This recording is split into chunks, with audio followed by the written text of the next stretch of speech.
at Sharp Brothers. Everybody in Sharp Brothers partied. The whole goddamn garage was just a whole bunch of drunks and shit. Isn't that sort of body man lore requirement? Yeah, well, this garage was, it was a full block square on the roof.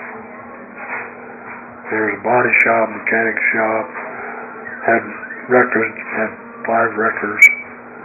And there was room you could pull the records in there and drop the cars and move them off to the side. Back part of it was like storage for inside stored cars, you know. Anyway, that's when we was all partying, running around and stuff all the time. That was before I married your mom.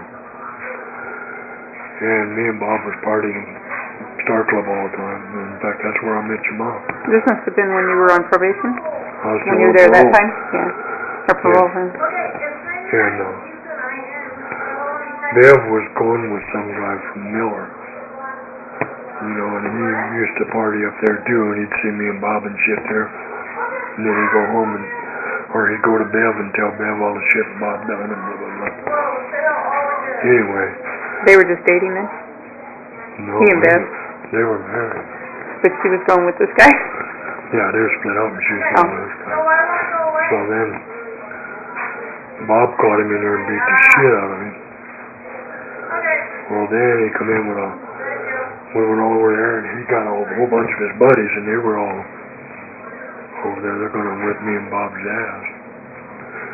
And Don, I can't remember his name now, was a friend of Jeff's. He was young my age.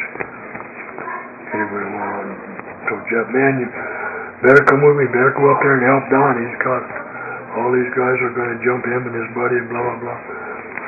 Jeff told him, just piss on it. He can take care of himself. Then he started the goddamn fight. Let him finish it. Jeff was a real chicken shit anyway. So anyway. Well, he would have been pretty old by then, wouldn't he?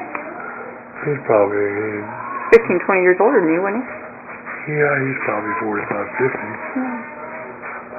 But them guys, they're all in here. They're going to kick our ass and blah, blah, blah. I told him, I was going to go ahead.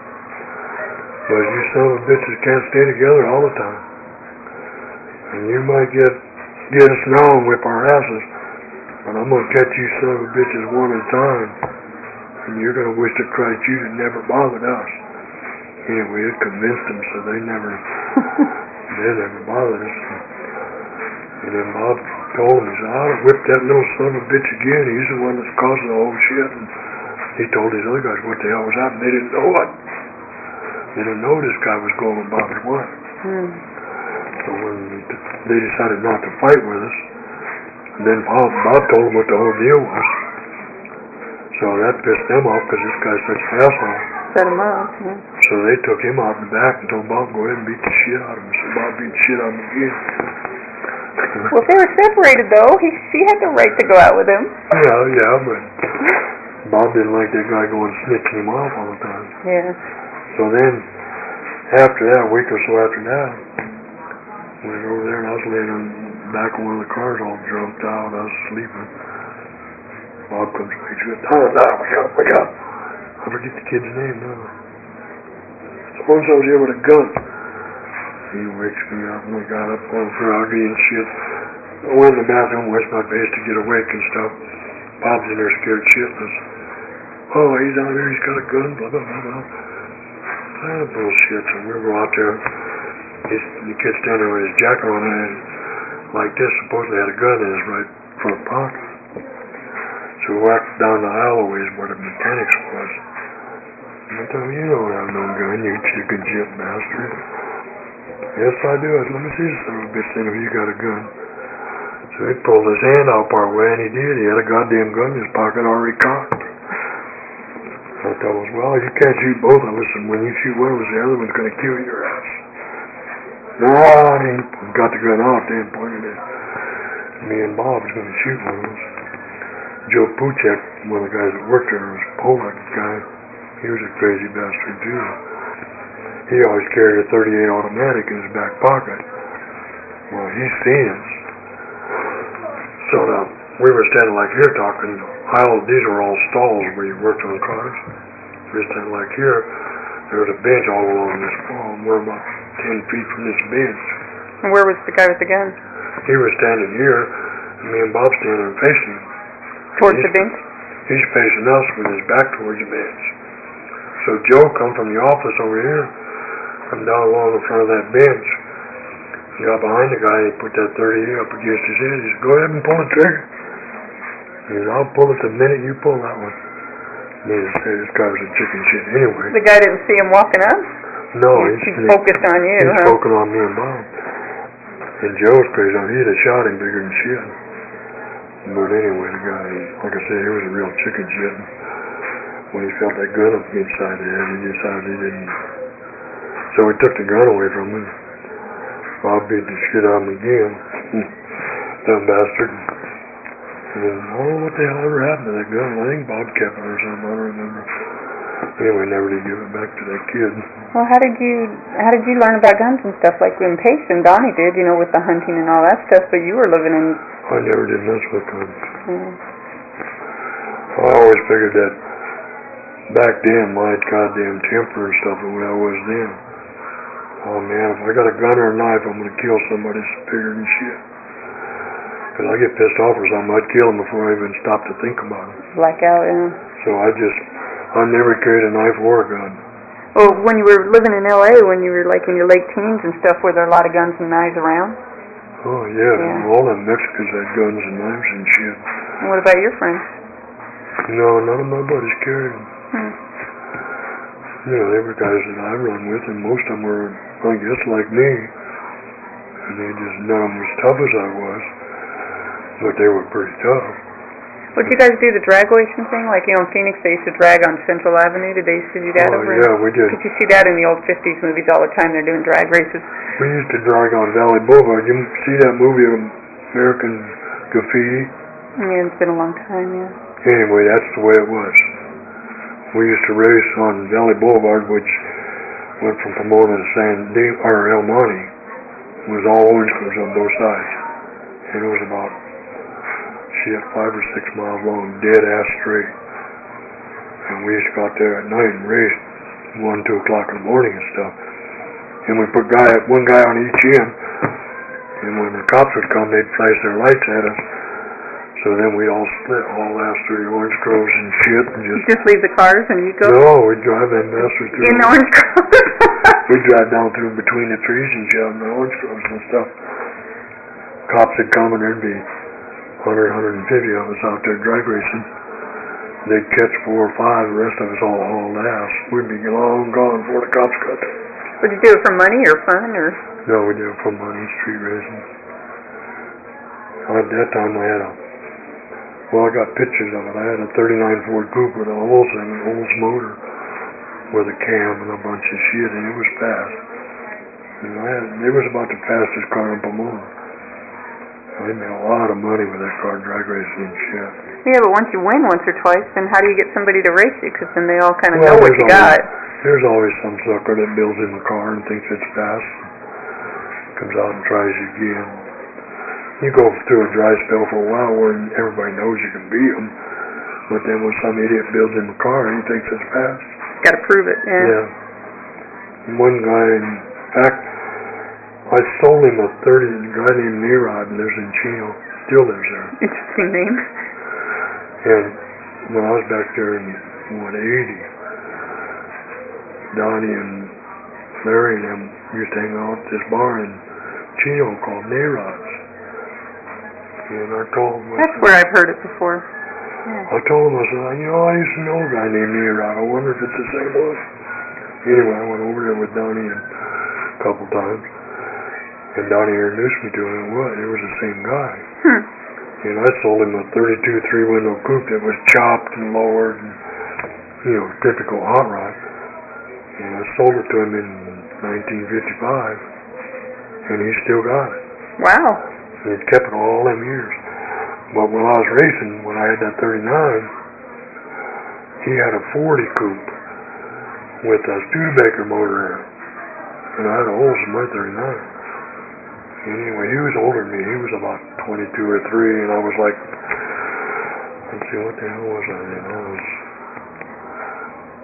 about 18 or 19, I guess it was, before I went to prison. I was about 18 or 19. Anyway, we went out there. I raced him on the Allen Boulevard, and he couldn't believe I beat him. I raced him 3 times, and he just annihilated his ass all 3 times. And he cried like a goddamn little kid. I couldn't believe it. Here's this 23-year-old guy or 24-year-old guy crying because I beat him in a drag race. You know? I guess you thought the Studebaker would be a heck of a lot better engine? Well, it was pretty fast, but it wasn't faster than mine. And there was another guy in town that had a 56 Corvette. It was supposed to be pretty hot. And I looked for that son of a bitch for about a month. I'd work late at the body shop and shit where I was working. And then we get off work, me and Bias run around and look for this guy so we could race him. And he turned a consistent 103 at the drag races. Less than 5 miles? Quarter mile. Oh. So a standstill quarter mile, 103 mile an hour. Wow. And me and Bias looked for him and looked for him and looked for him. Did you think you could beat that? We finally caught him up at Holt's Drive, and that's Holt's Restaurant. That's where we used to always hang on. So when that guy come in there, that I was going with his wife. Oh. Anyway, we found this guy there with his Corvette. 1:30 or 2 o'clock in the morning one morning. And we went in and asked him if he wanted to race. Yeah, because he was pretty well the hottest, supposedly the hottest thing around him. So we went out on Valley Burden. Burned his ass up twice. Just by 4 or 5 car lengths. I mean, it wasn't even close, you know. That he didn't cry, but he was awful sad. He just couldn't believe that I wiped him out with that goddamn little 39 coupe, and he's got this super Corvette. That's not what it looks like. It's what's inside. But that coupe, it was kind of a sleeper because it was all stock outside. You know, when I rebuilt it, I got pictures of it in that wooden thing I showed you. When I got it, it was all bent up and screwed up. And anyway, I didn't want to work on some shit painted and stuff, and put it just all back stock. Looking at it, looked like a stock 39 Ford, but I had the holes in it. That something wouldn't run. You know. Well, how'd you get into playing pool? Were you doing that as a kid, or is that when you got older? Yeah, no, I started when I was a kid. Shit, clear back in Indiana, I used to ditch school and go down to the pool hall. Play pool during the day, and the other kids would be in school. And then they'd come in there at lunch, and I'd take all their lunch money. But I'd go down there during the day. There's always a bunch of these old pool sharks and shit hanging around the pool hall. So I got back in them days, you just rented the table for an hour or 2 or whatever. You know, you didn't pay so much pool game. Yeah. And I'd go down there and them guys would tell me, well, you rent the goddamn table, we'll play you and teach you some stuff. Well, they'd see me in there playing. They told me, well, you rent the table, we'll teach you some stuff and play you so you can get them other kids lunch money. But you got to give us a fourth of it. Dumb bullshit. I said, well, up to you. If you want to learn, you give us a fourth of what you win off them kids. We won't teach you. You don't win shit. I said, well, okay. So they wouldn't play me straight pool. I'd play snooker with them. Well, snooker, you know, they're all red balls. But anyway, the ball's about the hole's about a quarter inch bigger than the ball. Ooh. And this has got to be a dead shot to make it. So it's a special table. Yeah. And that'd be a dead shot to make it. So they play me snooker all the time. I finally got to where I could beat a couple of them old bastards every once in a while.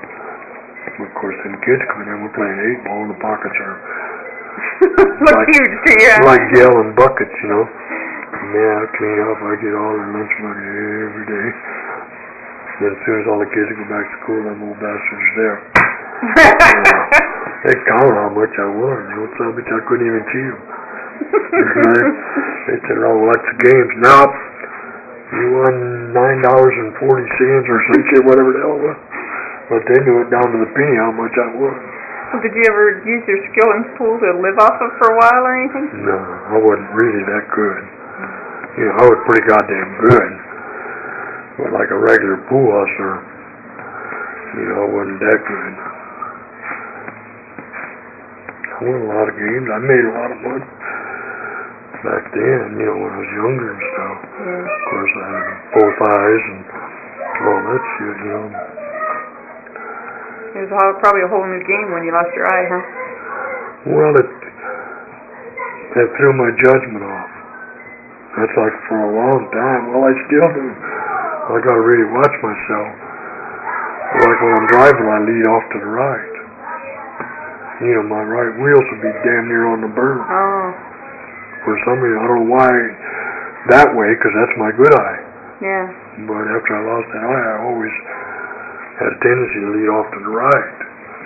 And of course, she like shooting pool and stuff. I look at something that looks straight to me, and I'm off 2 inches to the right. You have to totally adjust your whole thing of doing it. Of course, after a while, I got to where, you know, I compensated for it so much it didn't bother me no more, you know. But when I first lost it, well, I was all screwed up. Yeah. I'd go to take a drink of coffee and spill it down my goddamn chin. Doesn't seem like your eye would do that. Spill on my cheek. Well, it screwed up all my equilibrium. You know, I'd go to take a drink of coffee and pour it down my goddamn. Go off a little bit. Yeah. I had a friend that was a body man. He had a little shop in Gary when I worked at Sharps. I forget his name now. Anyway, he had a little body shop. And he was welding top on a car. And a goddamn spark went in his ear and burned his eardrum, you know, busted his eardrum. Now there's a freak accident. And he ended up having to close his shop and everything. He couldn't drive, the same way. Oh yeah, because your ear does kind of give you... It screwed up his equilibrium. He was the same way. He had to drink a half a cup of coffee, and then he had to kind of try to get it to his mouth with both hands in order to hit his mouth. Yeah, I forgot your ears really do equilibrium. Well, it kind of makes sense, because like if you get a real bad ear infection or if you scratch your eye or something, it's amazing how much it disables you, such a small thing. But he ended up having to close his shop because he couldn't work and couldn't see, he couldn't drive because he couldn't equalize enough to drive. Wonder if he adjusted eventually. Eventually, it was quite a few years later, he got back where he was all right. I mean, not perfectly all right, but he could drive and work. And well, did you have a hard time doing body work then after you lost your eye? Yeah. I never had thought about that. Yeah, you can't tell whether something's straight or not. Of course, most body work is in your hands. You feel it. Yeah. But you still got to see to do it too. I forget his name now. Penny was his name. That was his nickname. I don't know what it is. I was going to say, you knew some weird people. I always thought, was it Lathrop? Is that what you called the guy? I always thought that was an odd name. Was that his real name? Yeah. Or was it his last name? Yeah, it was his last name. He was that goofy son of a bitch. About as big around as a pencil. Probably didn't weigh 100 pounds. He was about 6'3". You know. But just biggest sissy you ever seen in their whole life. He ran around and nobody liked him. He was a real asshole. Nobody liked him. I got along with him all right. Me and him got along, but nobody else liked him. None of my friends liked him. Nobody liked him. How come? Because he was such an asshole. He just sarcastic as hell and, you know, that kind of shit, just where you couldn't even communicate with him because he was such a... And one time we had a party at his house. And his dad lived in San Dimas. His dad was a hell of a nice guy. Isn't San Dimas kind of like a money... I mean, that's a high rent area, isn't it? No. I'm thinking might be now, I don't know, but it wasn't then. Yeah. But anyway, his dad, they called him Speed Lathrop. His dad is a mechanic for Azusa Rock and Sand for years and years and years, you know, trucking company. And he built, I don't know how many engines and stuff for guys running stock cars and shit that was super engines. And he's the one that taught Don all that he knew. I learned a lot from Don. And anyway, we had this party over. Speed used to go up to Lake Mead all the time. He had a boat. He'd take up to Lake Mead. So Don, he was always screwing the old man to death. Writing checks on him and all kinds of shit. Anyway, Speed went up to Lake Mead over the weekend, so we all went up there and partied at his house. So he's gone. And me and Phelps was the only two that could buy beer, because all of us were underage. But I had premature gray hair. See, when I was 16, my temples were gray. Yeah. You know, so I've never been carded my whole life, even when I was a kid. But we took up a collection for beer and shit. And Hoover, he could buy beer too. He had some place where he could buy it. I forget where he got it. But anyway, took up this collection and shit. So Hoover, he had a 40 Ford Coupe that was pretty fast. But this buddy of ours, Tom, what the hell was his last name? Spivey. Tom Spivey. They were the first two guys I met when we moved there.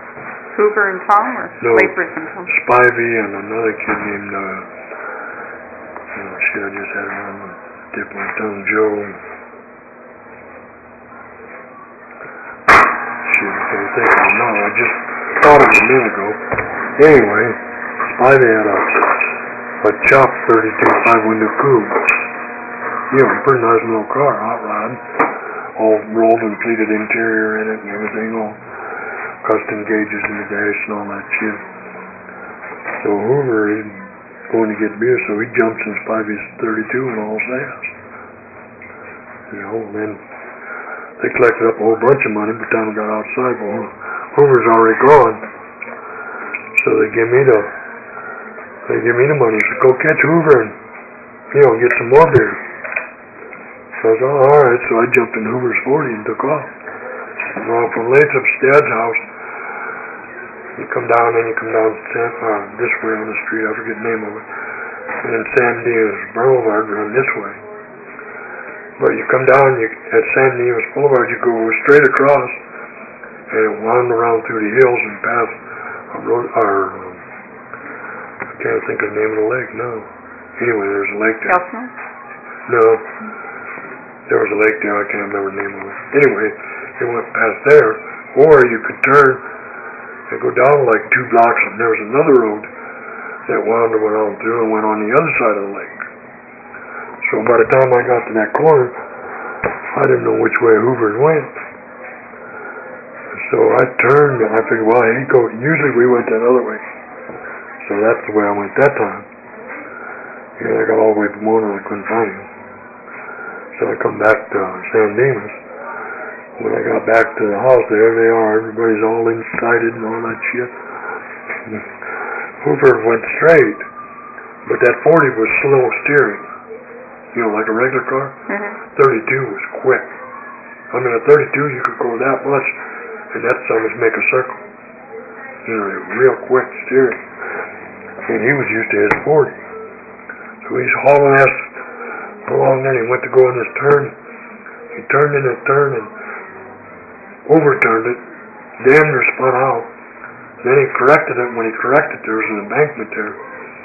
When he corrected, he run up that goddamn embankment, and that 32 fell off out in the middle of the road on its top. No. So when I got back, everybody was going down there to get the car, because Hoover had walked all the way back. So we went down there to get it, and it was upside down, and we all turned it back over. And so what did this Spivey guy or whoever owned it? Oh, he was crying his goddamn eyes out. Oh. And anyway, of course, Hoover's laughing, and I thought it was funny, too. So we had to put oil and shit in it, because it was laying upside down, all the oil drained out of the motor. So we got it back on his wheels and put oil and shit in it. Of course, there's oil on the upholstery and shit in it. And I was the only one that had Levi's on. Everybody else had like dress clothes and shit on. So I told him, I'll drive that son of a bitch back, and he's going to hurt my Levi's. So Bobby was with us too, and another car. So we started back, and Hoover is a crazy bastard, me and Bo. And we used to go all the way down a highway. One of us passed a car on the left side, one passed it on the right. Like that, and then both of us cut them off, and then just clicked fenders in the middle and going down the road. Well, man, people had just freaked out. Yeah, they just stopped dead as hell. They couldn't go right or left, because one of us went by on both sides. So anyway, we're going back over to Lathrop's house, and me and Hoover started kissing the fenders, going on this 2-lane road, and it's mountainous. And we're hauling ass and kissing fenders and shit. These kids are falling. Ivy's having a fit because we're kissing fenders and shit with his car. It's already trashed in. Yeah, right. When we got all this Lathrop's house, and then he's squabbling and bawling and raising hell about us kissing fenders and shit. And we told him, the son of a bitch is wiped out anyway. What do you care? You know, he had part on it that ain't been up. Why did Hoover take it in the first place instead of his own car? Just screwing around. See, that nowadays we don't keep our keys in the car, so you have to ask. Back then, shit, we never took them off.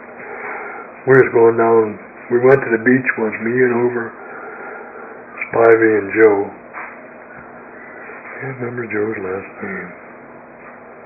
Anyway, we all went down to the beach. We used to go down to Balboa during Easter vacation. And they'd shut off Balboa on the streets. And all the kids party down there. They'd rent apartments. There'd be 6 girls here, 6 guys here, and a dozen people over there. And it was just parties all over the whole goddamn place. Sounds like the East Coast thing they do in Florida every spring break. Huh? Yeah, but when we go down there, man, it was a ball. There was chicks everywhere, and just, of course, everybody's loose as hell. They finally changed it, and they started letting out the schools different times. But anyway, we went down there. That night we decided, well, we just go park out in the field and sleep and stuff till tomorrow morning, because we didn't know anybody that had an apartment. We didn't have no money to go buy one or rent one. So we went and parked in this goddamn field. Tom and Joe sitting in the front seat, and me and Hooters in the back. So we had a bunch of firecrackers and shit. So Tom is in the front with his arm like this on the seat, sleeping. Joe's sitting on the driver's side and nodded over sleeping. And over in the back seat screwing around. We was always screwing around. And we was in a 35 Ford that belonged to Hoover. So anyhow, I stuck about 3 firecrackers up under Tom's arm and lit them firecrackers. Did you burn him all up? Oh, burnt the shit out of him. I was needless to say, he cried like hell for a while and shit. Did you take him in to get him fixed up or anything? No. Wrapped a handkerchief around him. And then the next day we went and partied over there with all the kids and all that shit. And then we was going back to Pomona. And First Street was coming down First Street, and First Street's real straight, and then it had ditches on each side that was about 7 or 8 foot deep, real deep ditches. And the grader had been along there and graded it, so there was dirt about that high along each side of the road next to them ditches. Between the road and the ditch? Yeah. And we're running probably 50, 60 miles an hour, and Hoover's driving. And me and him was always punching and fighting each other and shit, just bullshitting around. So me and him got to wrestling around in the front seat and stuff. So he just turned and loose the steering wheel. Me and him's fighting in the front seat. And hit one of them goddamn dirt piles. Of course, dirt's all over the car, over the windshield, everything. We didn't know which side of the road we was on. So Hoover turned out the wrong side, went down that goddamn ditch upside down. Oh. You spent a lot of time in cars upside down, didn't you? And that 35, the battery's under the front seat. And somebody turned upside down, and battery acid dripping down on us, burned the shit out of us.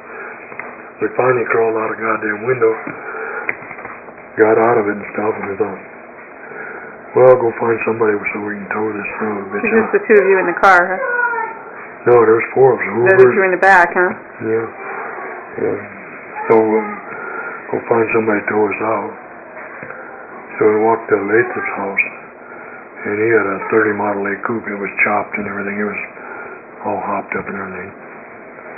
And we went to his house, and Model A was there, and Lathrop wasn't there. And Maxine, his wife, wasn't there either. He was married. Nobody was there.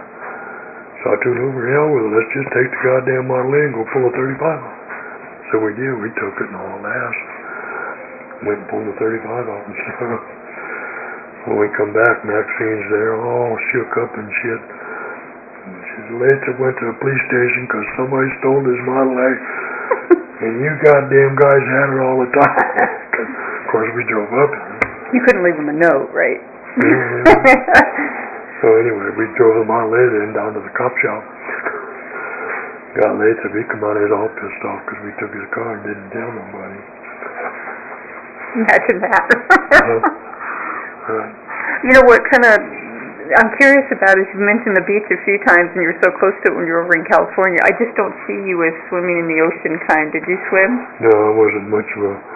We go down there and party and everything, but I never did do much swimming.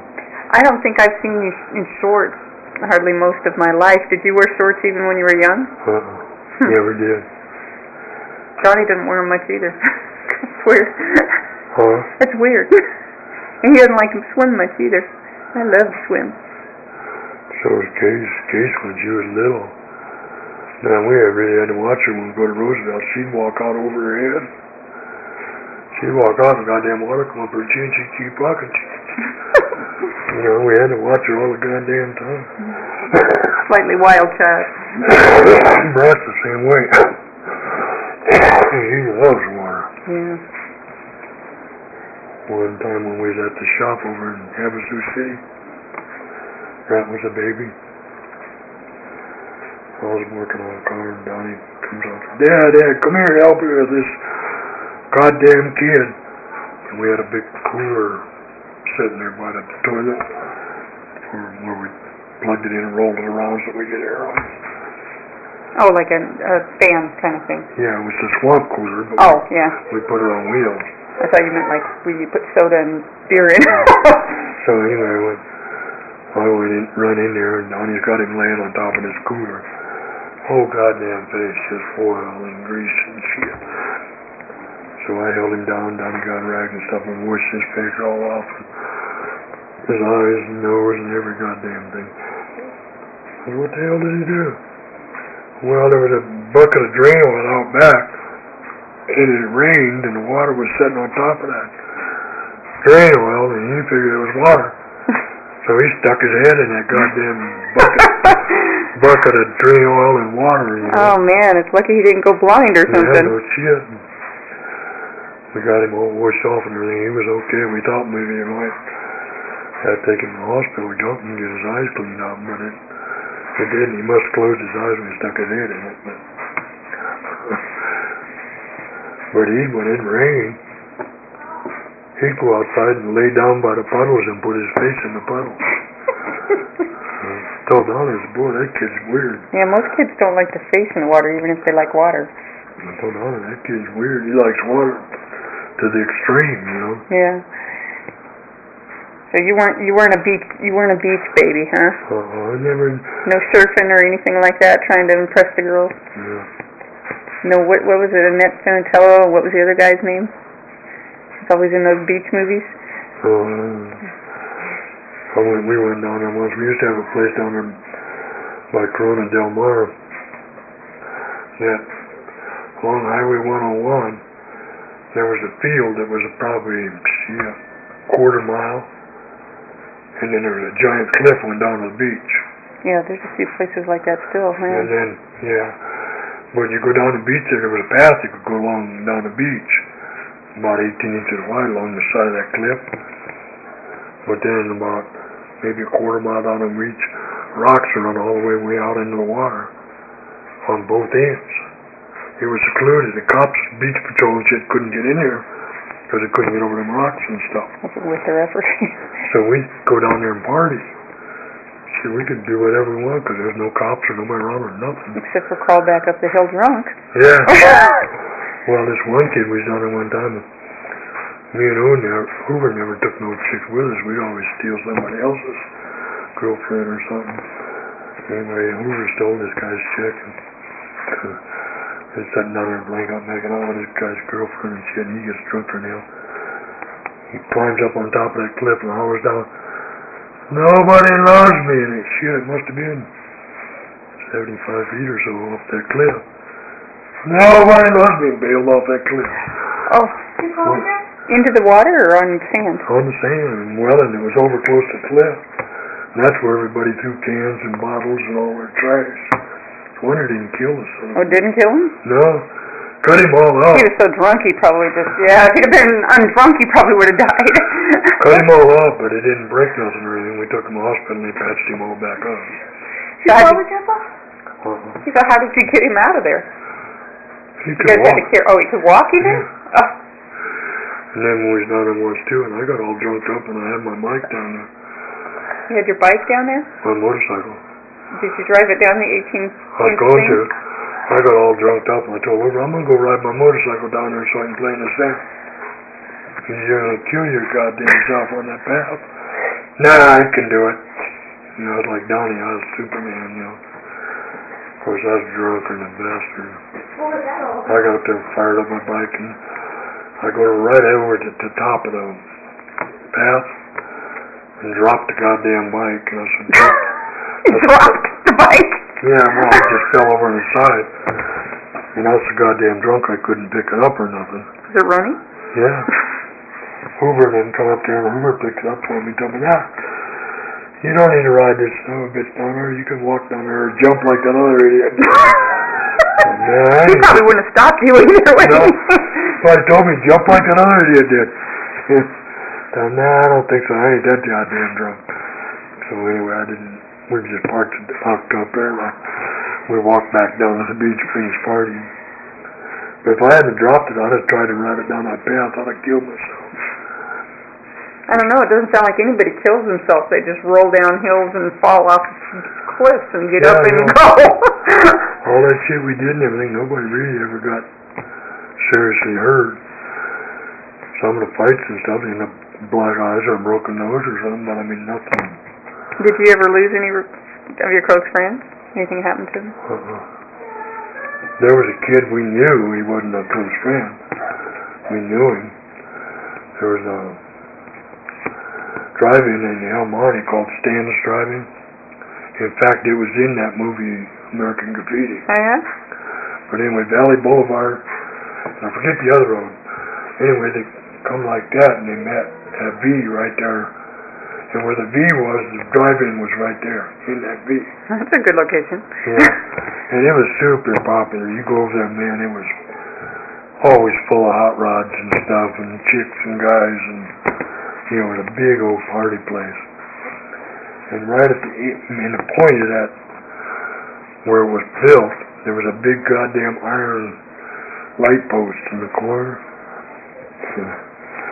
And the cops used to always come, and they'd back their car up. They had 54 Olses, and they'd back their cars up to that light post and watch all of us and shit. And then when somebody'd peel out, well, they'd bust us. And this one kid, he was a crazy bastard. Anyway, he finally got killed. But he went and cops were inside getting coffee, and he crawled underneath that Olds and had a 20-foot chain. And chained it around the rear end of the house. Chained it around the rear end of the house and chained it to the bottom of that goddamn light post. And he had a 27T pickup just like the one I had. You ever see that movie 77 Sunset Strip? No. Anyway, a kid in there was named Kookie. Had a 27T Roadster pickup with chrome headers that come down the sides and all that shit. You know, like these hot rods you see now, these imitation ones, are just like that. Well, I had one, and that kid, he had one too. Anyway, he chained that goddamn Oldsmobile to that post. And then he goes out in the street and he's spinning circles out in the street with that goddamn Model T. And cops come running out there, run over and jump in their car, floored that son. They come to the end of that bastard and jerked the goddamn rear end clear off from under that hole and stuck their heads in the windshield. They had to wonder what the hell was going on. Stuck their heads in the windshield. Of course, that kid hauled ass then. And they probably knew he did it, but they had no way to prove it, huh? No, they couldn't prove he did it. All they could prove is he's out there spinning circles. But then, well, too long after that, he done it again. Same trick? Yeah, but with different cops, but the same trick. Say they fell for it again. But when they come to the end of the chain, the goddamn chain broke. So they took off after his ass. And he hauled ass down Cucamonga Canyon to ditch him. And going down Cucamonga Canyon, then you could jump off and there's a big whoosh run along the road and stuff back into the mountains. And he's hauling ass and he jumps off the road down into that whoosh. He's hauling ass down that whoosh and stuff. And come around the corner in the whoosh, there's a big old boulder in the middle of the woods. It wasn't usually there? No. He hit that boulder and killed him deader than hell. Because we didn't know him, didn't even know his name. We just knew who he was, knew his Model T. Yeah. So American Graffiti, you think that one's pretty similar to how it really was? It's just like it was. Really? What about that Sunset Strip? Well, that was based on Hot Rods in California. You know, it was a detective. Yeah, but how accurate were they? I mean, it was actually, they were a detective agency. And he was a detective, but he drove that Model T pickup around. That was his wheels. Yeah, I vaguely remember the show, but I don't remember watching it much. But back in them days, when we first moved out there, boy, I like that heart attack. Anywhere you went in California, here's chopped cars and roadsters and all that shit. I mean, thought you done died and went to heaven. Oh yeah, these are goddamn customs and hot rods everywhere. Well, if Grandpa kept getting new vehicles all the time, he must have been into them too, huh? He wasn't into the hot rods, he just liked different cars. Well, the old man always drove fast. He never drove like drag racing or nothing. In fact, I didn't start really till when I was a kid, like in the 40s.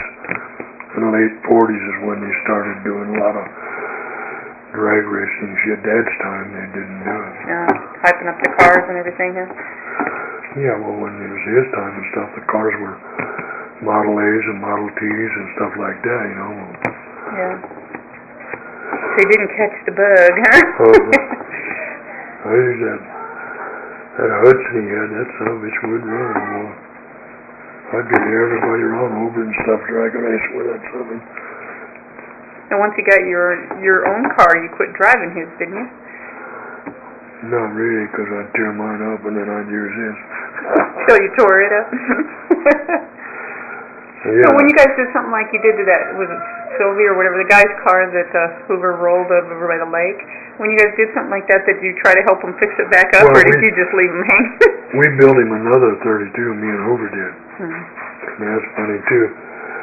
Hoover lived in Pomona, and it was an old house, and there was a big barn on the property, too.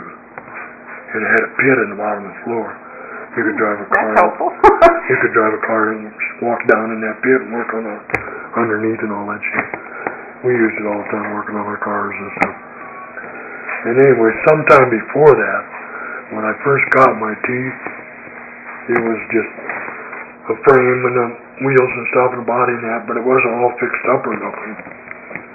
And we was going down Avenue one time.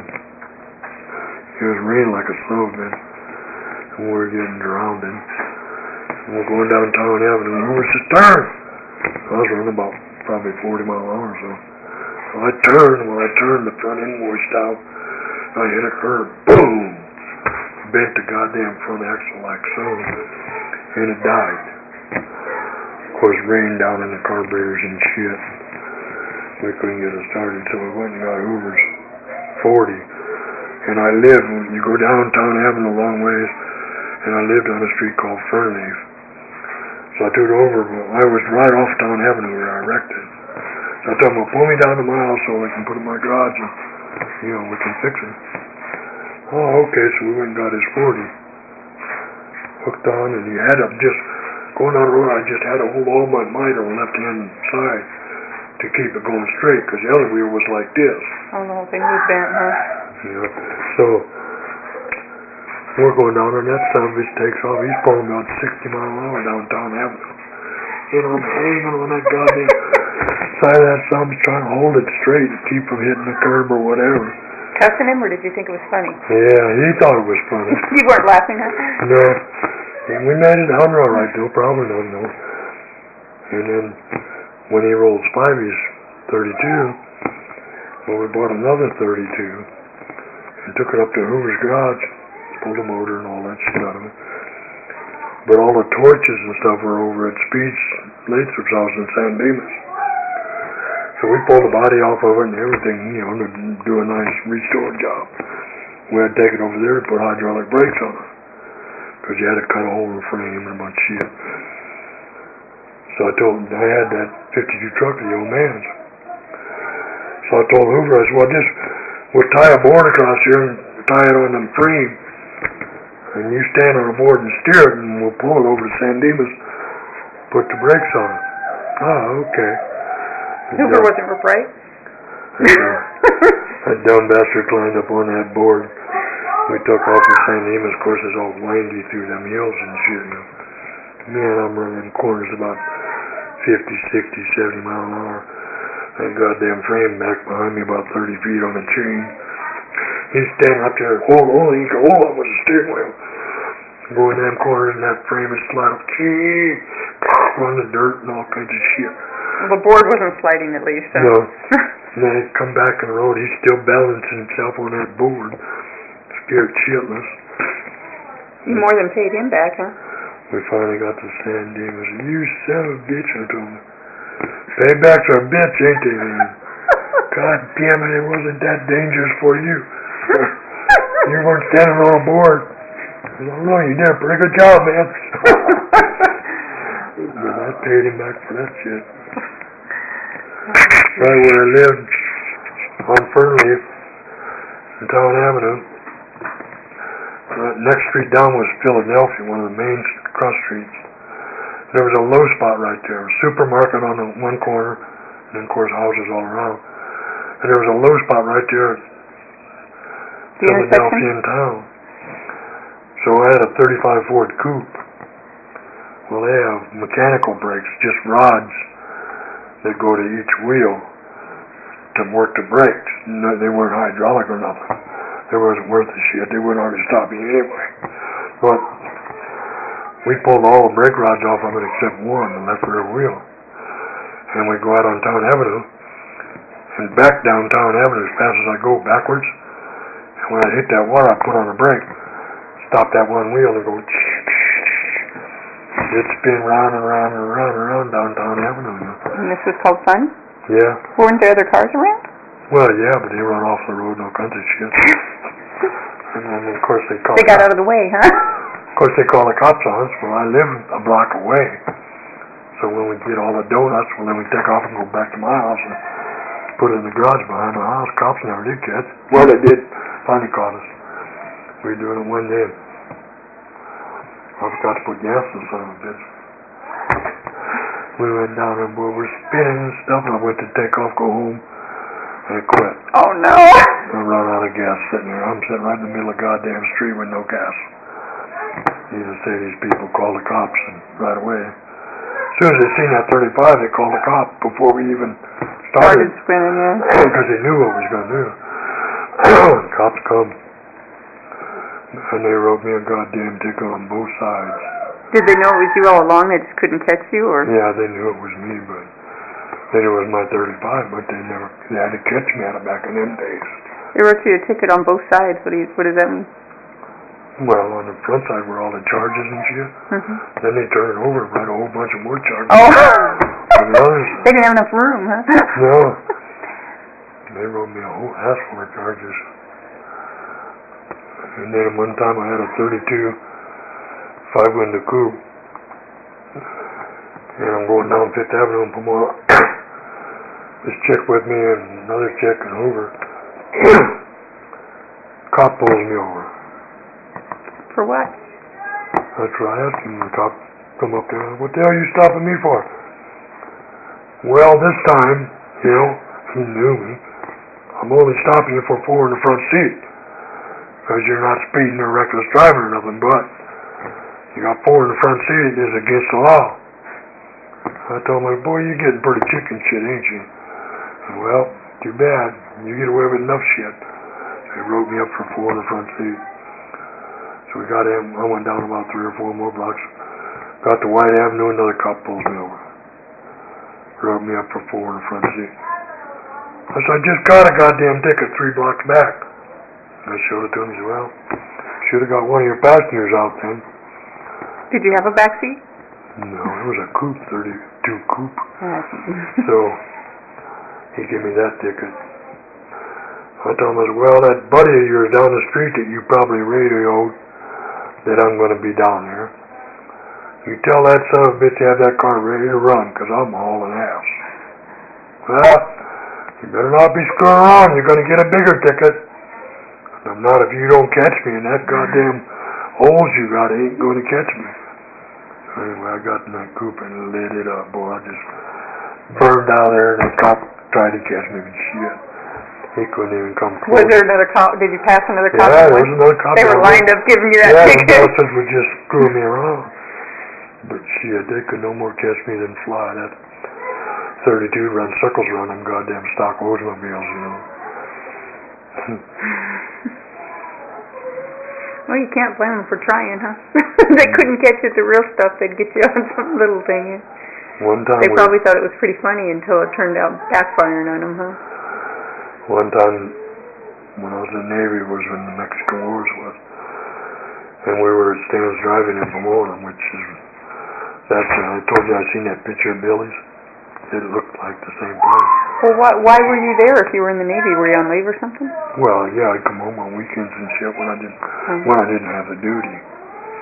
And it was only 120 miles. So anyway, I had a 46 Ford two-door again. I had quite a few of them 46s and 39s. I liked both of them cars. Anyway, I had this 46 two-door.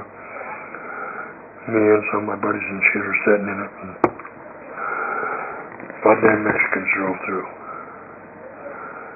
So everybody said, let's go get them bastards.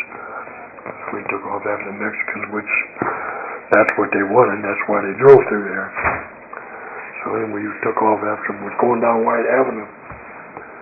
And I told them son of bitches are going down to White, and the street just this side of Phillips, or Philadelphia, Phillips was the name of the street, 1 block up from Philadelphia. I told them, I'm son of bitches go to that Mexican church down there on Phillips. No, go ahead, catch them. So we're hauling ass down there sure as shit. We got to Phillips, and there's about 20 goddamn Mexicans, cars all lined up and shit waiting for us. So man, I bust ass on down. Went to Philadelphia, and I made a left, went back up, and then when turned and was coming back up White Avenue, and they cut across. And this guy pulled out in front of him, a 39 Chevy. Real nice car, he had it all customized and shit. He pulled out in front of me, and I didn't even slow down. That some machine I wasn't slowed down, so he turned like that on his side of the road to get out of my way. And he was sitting kind of like this, and I was coming like this, aimed right at him. And when he turned like that, I got almost to him, and then I cut over real hard. Went this way. When I did, he asked into my Ford, slid sideways, and my back bumper caught it right behind the left front wheel, and took the whole goddamn side out of that 39 Chevy. On both doors, there was a Forder, both doors, the back fender, everything. I mean, took the whole side out of that son of a bitch. And you felt bad, huh? And we hauled ass and went back up to the drive-in. Well, then, of course, needless to say, them Mexicans are super pissed at us. And across the street was a vacant lot at that time. All the Mexicans across the street in that vacant lot, waiting for me to leave the drive-in so they could get me, you know. Why didn't they jump you at the drive-in? Because it was on, that was our hangout hall. There was too many guys for them to come over there. There was 2 chicken shit to fight us like one-on-one or nothing. It had to be all in favor of them. Anyway, so we're sitting there and stuff. Here comes Diane with Carrie. Carrie's about a year old. Give me a ride home. Told us, you gotta be shitting me.